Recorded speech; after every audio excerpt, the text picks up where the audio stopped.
force vive laa ko mën a wooye parce que am na ay intellectuels am na des artistes même kon ensemble la ñu tontu li nga xam ne moom la ñu bindoon ci ayubés bi ñu génn yow tam ci signataires yi nga bokk. ni ñu leen tontoo yow ban réaction nga ci amal. non merci en fait man li ma ci mën a wax mooy débat bi mënuñu ko def un débat juridique parce que daf ko dépassé te gis naa ne depuis une semaine foofu la ñu restreindre débat bi maanaam bëgg wax sur le plan bon des même dugal sax des réformes éventuellement yoo xam ni ñoom xalaat nañ ni dinañ ko def après pour peut-être le candidat qui sera choisi sur l'indépendance de la justice sur également la relation qui existe entre le procureur ak en fait un dossier qui est en instruction bon le président de la République mënu ci agir juridiquement je pense que loolu lay bëgg expliquer il faut que ñu dem ba jugement am le président doo ko mën a am possibilité def liberté conditionnelle donc tout ça xam nga loolu lay bëgg expliquer mais moi je pense que ce débat quand même pour la stabilité nationale et la cohésion nationale pour l'intégrité même du territoire national ñu dugal loolu lépp ne peut pas être un débat juridique képp ku jàpp ni c'est un débat juridique je pense que apporté woo ay solutions yoo xam ni war nañ mën a dem vers des élections normales mooy des élections en fait dans lesquelles bon il y aura des candidats avec des programmes malheureusement bon pour ceux qui ont des programmes on va rester jusqu'au mois de janvier à débattre sur en fait ces conflits sociaux qui existent entre la grève de la faim entre bon voilà donc war nañ ko génne voilà je pense qu'aujourd'hui boo xoolee nekkaguñ dans une dynamique de l'élection présidentielle il y a un prolongement en fait de l'instabilité politique du Sénégal te loolu je pense que le président de la République am na ci lu mu war a def bu fekkee ne daf jàpp naa ni ñëpp ci am lu ñu war a def sax. ñi leen qualifié de populiste nag. donc xam nga moi je pense que j'ai vu en fait les signataires et je pense que signataires yi ñu ci bari sax en fait c'est des élus de Benno Bokk Yaakaar ñu ci bari.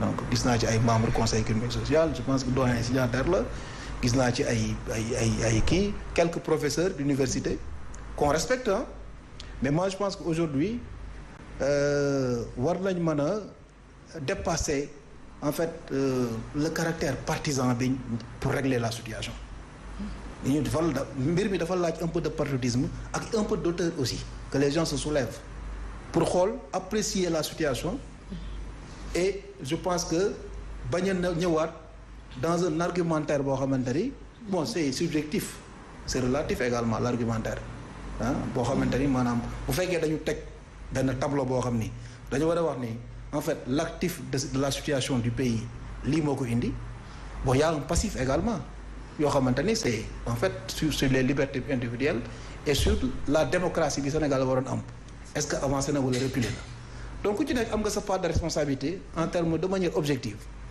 maintenant li nga xamante ni maanaam. ku nekk am nga ci part de responsabilité maanaam. non kon aussi bien pouvoir que opposition. loolu laa bëgg a wax et j'ai de la peine pour mon ami Ousmane. et vous me permettez et je parle avec émotion j'ai de la peine pour lui parce que en fait dafa am fu ñu jaar man bi ñuy lever immunité parlementaire à l'Assemblée nationale man maa ko doon défendre commission des lois il n'y avait pas de député Pastef j'étais là-bas en tant que membre de la commission des lois bi ñuy lever immunité parlementaire boobu on était 7 à l'Assemblée nationale c'est pas comme l'opposition comme qui a 80 députés on était 7 députés de l'opposition contre 125 députés de Benno Bokk Yaakaar je pense le doyen Mamour Diop Decroix ñun ñaar ñoo jëloon parole en commission des lois et boo gisee ma wax ni j'ai de la peine pour Ousmane c'est que bi ñu ñëwee au niveau de Yewwi Askan Wi man personnellement dama dem këram ne ko mon frère il faut travailler avec ta génération li may wax nii nag du waxu en fait contexte quoi waaw dama dem ne ko je veux dire am na ñun ñoo xam ne jàpp naa ni bon ay moroom ngeen am ngeen loo leen bokk am ngeen loo leen ànd mais nañu ànd liggéey waxtaan mais malheureusement le contexte bon aujourd'hui li ko gën a déterminer mooy en fait je pense qu'il y a une situation boo xam dans l'opposition dafa mel ni dañ ko bàyyi seetaan ko impression boobu laa. loolu da nga ci génne sa bopp parce que yaa ngi ci biir opposition bi. Qu'est-ce que vous avez fait depuis que Ousmane Sonko nekk ci kaso bi. non man li ma def depuis bi Ousmane Sonko nekkee ci kaso bi. nit ñi mën nañ ko gis. c'est quoi. combat yi ñu mën a yëpp bokk naa ci ñu ko mënee donc pour. yan combat par l'écrit par parce que depuis mu nekk ci kaso bi vous n'avez mené aucun combat. xam nga dama bëgg a expliquer. la situation. bon mais mën naa ñëw ci constat bi. oui après ñu dem vers des perspectives. pour wax de manière très claire parce que man bëgguma dëggu dans la langue de bois. dama bëgg apprécier la question avec beaucoup de en donnant même des anecdotes pour mettre en évidence la situation dans laquelle nous vivons. Il y a des leaders d'opposition qui ne sont pas de sa génération qui l'ont lâché, qui sont partis dans l'autre côté dem régler seeni problème te pourtant man waxoon naa ko personnellement. mais koy waxal. non doo def langue de bois. non dama bëgg a wax c'est-à-dire que. suñu génération. am na loo xamante ni je pense que buñ ko defatuñu ko wala xalaatuñu ko def wala waxuma sax dépassé nañ ko parce que en fait tolluwuñu dans cette appréciation là. mais dama bëgg a wax ne maanaam tey situation bi am bon li ci pouvoir bi jublu bu ñu jàppee ne c'est la situation actuelle d'Ousmane Sonko mais on va vers des élections yi ñu jëm bu fekkee ne amuñu en fait un mode opératoire de combat pour déjà ñu bañ a confisquer la victoire de l'opinion le vote du peuple bu ñu demee ba ñëpp dugg ci kaso bi bu ñu demee ba je veux dire les forces vives de la nation ñu anéantir leen bon vous avez vu ce qui s'est passé au Gabon où l'internet est coupé depuis ce matin où France 24 les télévisions sont fermées bon bu ñu demee vers d'autres éventualités yoo xamante dafa laaj une recomposition d'une force de l'opposition pour combattre mais attends les gens il y a deux options les gens auront peur. mais li ngay wax nii c'est un tableau très sombre boo bëgg a peindre. ñu ne Gabon am na décalage. non tollooguñu mais fa lañ jëm dama bëgg a wax ne mën nañ fa àgg parce que man élection yi la transparence des élections en fait bu fekkee ne par exemple aujourd'hui les forces de combat ñu ngi ci kaso bi bu fekkee ne les partis Pastef c'est pas un parti. mais par rapport ak ñii lettre bi ñu bind pour répondre ci seen missive bi ngeen defoon semaine dernière di wax problème yi ngeen gis ne secouer notre démocratie di demander la libération de Ousmane Sonko ak détenus politiques yi ñoom ñu ñëw peindre leen yéen it ci des gens yoo xam ne da ngeen bëgg ku leen dégg. non mais ça am ñoo xamante ne ñu ne ce sont des anciens maanaam bokkatuñu mais dañu bëgg a ñëwaat au devant de la scène donc ñoom dañu ñëw ci personnaliser ce débat au lieu ñu ñëw répondre par les idées foofu laay waxee ak yow. non xam nga c'est-à-dire moom laa la wax sànq ma ne la en fait loolu c'est symbolique et c'est juridique.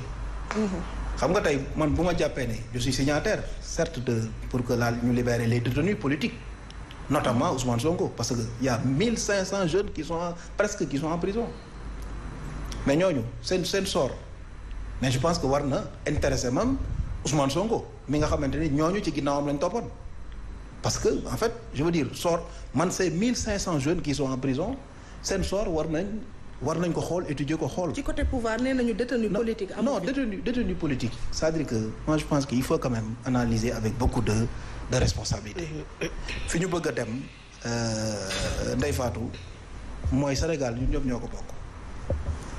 la cohésion nationale buñ ko bëggee rek l'unité de la nation ñu bëgg ko téye la cohésion nationale am na situation boo xamante ne aujourd'hui il faut que ñu génn ci parce que buñ ci génnul.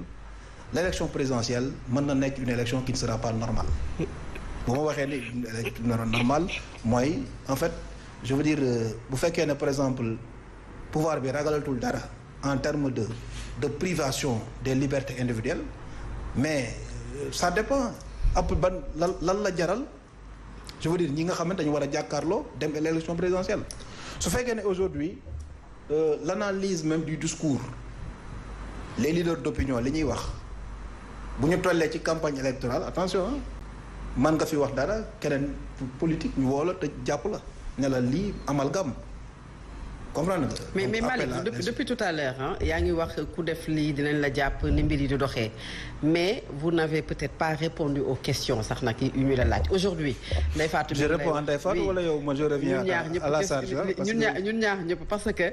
ñu ngi wax ne. déjà ci lettre bi mais beneen encore mooy c'est bon de peindre une partie de l'opposition comme ni nga jàppee ne ay pas lañu dañu dem ànd ak le pouvoir mais yéen la génération bi bokk ak Ousmane Sonko nga ne vous avez beaucoup de peine pour lui. lan nga posé comme acte vous n'avez pas répondu à la question. Ousmane n'a pas fait ce qu'on voulait qu'il fasse parce que man personnellement on en a parlé c'est-à-dire que Thierno Bocoum nous a échappé voilà.